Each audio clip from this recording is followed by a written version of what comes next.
প্রতিটা মেয়েই চায় তার একটি সাজানো গোছানো ঘর হবে, সংসার হবে, আর যেই ঘরে থাকবে শুধু তার একার অধিকার, যেই সংসারকে সে তার নিজের মন মতো করে সাজাবে।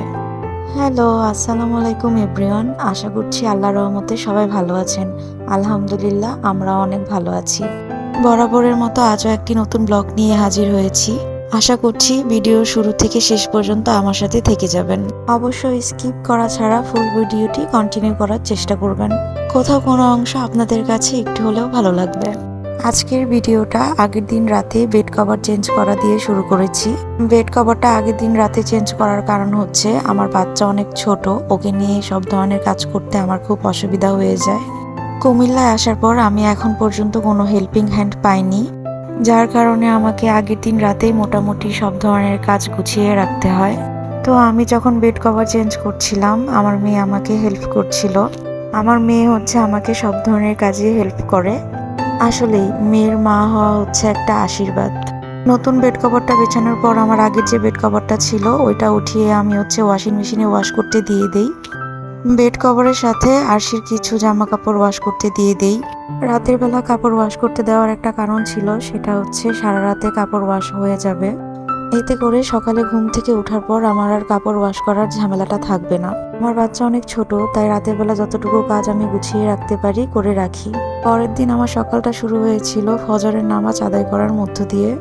নামাজ শেষ করে আমার প্রথম কাজ হচ্ছে আমি বারান্দায় যাই। বারান্দায় যেয়ে আমার গাছগুলিকে দেখি আর বারান্দার গাছগুলিকে পানি দিই।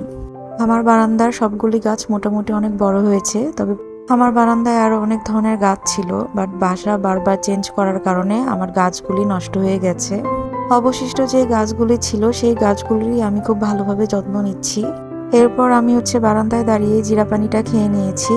ওয়াশিং মেশিনে রাতের বেলায় যে কাপড়গুলি ওয়াশ করতে দিয়েছিলাম, ঘুম থেকে উঠে দেখি সেই কাপড়গুলি ওয়াশ হয়ে গিয়েছে। বারান্দায় সেই কাপড়গুলো আমি শুকাতে দিয়ে দিয়েছি। মাশাআল্লাহ, আজকে সকালটা কিন্তু অনেক সুন্দর ছিল। এইদিকে আরশি ঘুম থেকে উঠে আমার পেছন পেছন দৌড়াচ্ছিল। সকালে আমি যে কাজগুলি করি তখনও আমার সেই কাজগুলি শেষ হয়নি, যার জন্য ওকে আমি বিস্কিট দিয়ে বসিয়ে রেখেছিলাম। আমি যখন কাজ করি তখন আমি আরশিকে এভাবে কিছু একটা হাতে দিয়ে বসিয়ে রাখি। এই দেখেন, আপনাদের ভাইয়া আবারও মাছ কিনে নিয়ে আসছে।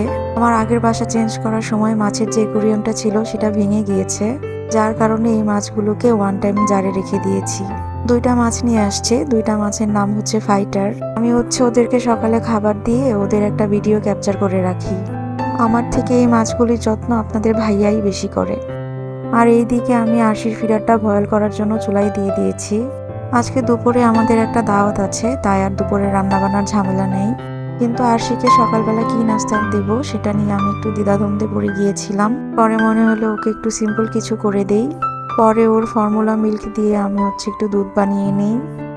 আরশি হচ্ছে সকালবেলা ফিডারে করে দুধটা খেতে চায় না, তাই ওকে আমি বিস্কিটের সাথে দুধটা দেওয়ার ট্রাই করেছি, এতে একটা হেলদি খাবার খেতে পারবে ও।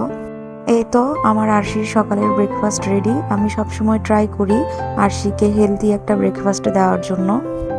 ও, আজকের ভিডিওটি কে কোথা থেকে দেখছেন কমেন্টে জানাবেন কিন্তু।